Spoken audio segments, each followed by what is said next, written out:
Pelajari Pak, jangan cuma dunia, kita akan meninggal. Ini ada di Quran, kalau pengen meninggalnya enak, begini caranya.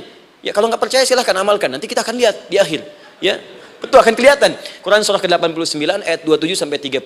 Kalau kalian nggak pelajari ini, silahkan kata Allah, saya berikan yang ini yang kedua sambil dipukulin malaikat. Quran surah ke-8 ayat ke-50. Sampai di alam kubur dijelaskan, kalau nanti Anda wafat, Anda pindah ke alam kubur, kalau ingin di kuburnya terang, nyaman, banyak rezekinya, lakukan amalan Quran surah ketiga ayat 169 sampai 172. Tapi kalau Anda abai, Anda akan seperti Firaun dulu. Setiap pagi sampai petang ditampakkan neraka. Quran surah ke-40 teman-teman sekalian disampaikan oleh Allah langsung ya dari ayat 45 sampai 46 ya. Sampai terjadi kiamat disampaikan Quran surah ke-75. Sampai dihisab, ada yang masuk surga tanpa hisab, Quran surah kedua ayat 25.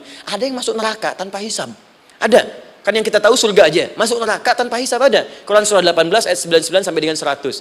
Sampai disebutkan surga yang paling indah nomor 1 bersama Nabi dan orang-orang soleh. Jadi kalau Anda masuk sini, tetangga Anda semua Nabi. Ya, depannya Nabi Ibrahim, belakangnya Nabi Musa misalnya, samping kirinya Nabi Yusuf, ya, samping kanan Nabi Muhammad SAW. Itu cuma 3 golongan, orang soleh, para syuhada, orang-orang jujur dalam kehidupan dunianya. Jadi kalau Anda jadi pekerja yang jujur, taat kepada Allah, Anda berpotensi masuk surga bersama semua Nabi dan Rasul yang pernah diutus. Ya.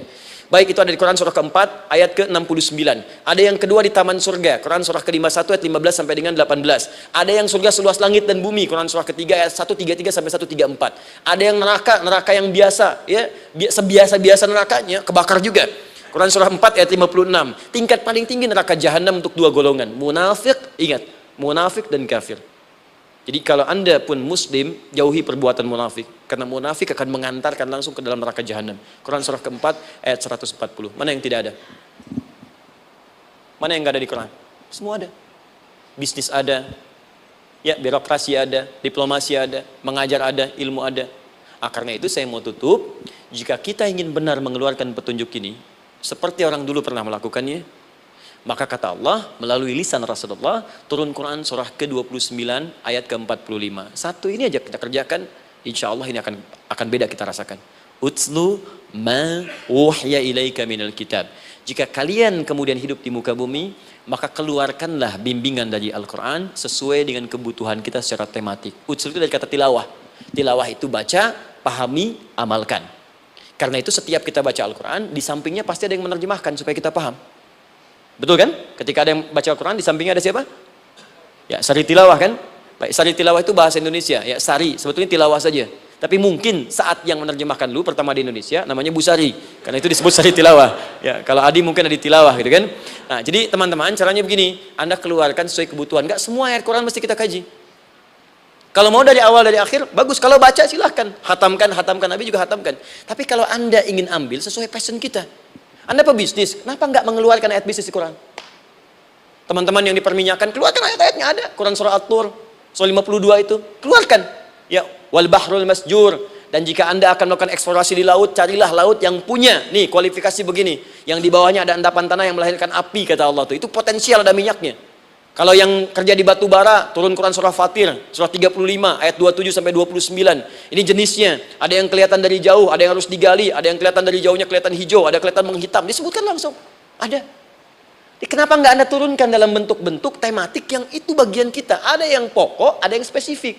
Yang pokok tentang sholat, karena semua orang sholat. Tentang ayah. Anda jadi ayah berapa tahun? Kenapa nggak dikeluarkan di Quran ayat-ayat tentang ayah? Kenapa nggak dikeluarkan di Quran ayat-ayat tentang ibu? Jangan jauh-jauh dulu bicaranya.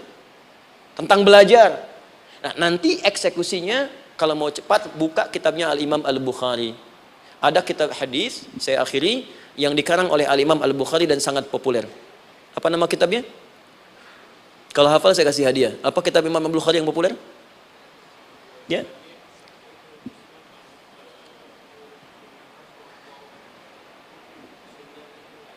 Baik, Anda saya kasih hadiah umrah. Baik. Insyaallah. Januari awal, insyaallah ada yang kami hadiahkan umrah dari atlet peraih Asian Games. Ya, Anda boleh ikut nanti. Ya, ada juga saya senang saya cinta dengan bangsa ini. Jadi ada peraih Asian Games medali emas yang kemarin, itu akan kita berangkatkan umrah semua peraih medali emasnya. Nanti gelombang pertamanya bulan Januari. Ya, 2020 nanti, sekitar 3 bulan lagi, insya Allah Anda nanti akan mengikuti. Ada juga nanti dari kalangan Polri, ada TNI juga yang akan ikut, dan saya sertakan. Baik. Al-Jami As-Sahih Al-Musnad Al-Mukhtasar min umuri Rasulillah sallallahu alaihi wasallam wa sunanihi wa ayyami. Itu namanya. Ayo ulangi. Disingkat Sahih Al-Bukhari. Kenapa saya bacakan lengkap? Bukan karena singkatannya, tapi banyak orang sekarang baca buku, baca kitab hanya langsung ke isinya. Padahal setiap ulama ketika menuliskan judul kitabnya, itu pasti ada petunjuk di dalamnya. Kata Imam Al-Bukhari, Al-Jami As-Sahih, kitab ini saya buat sebagai petunjuk umum miniatur kehidupan Nabi yang bisa kita ambil hikmahnya sekarang.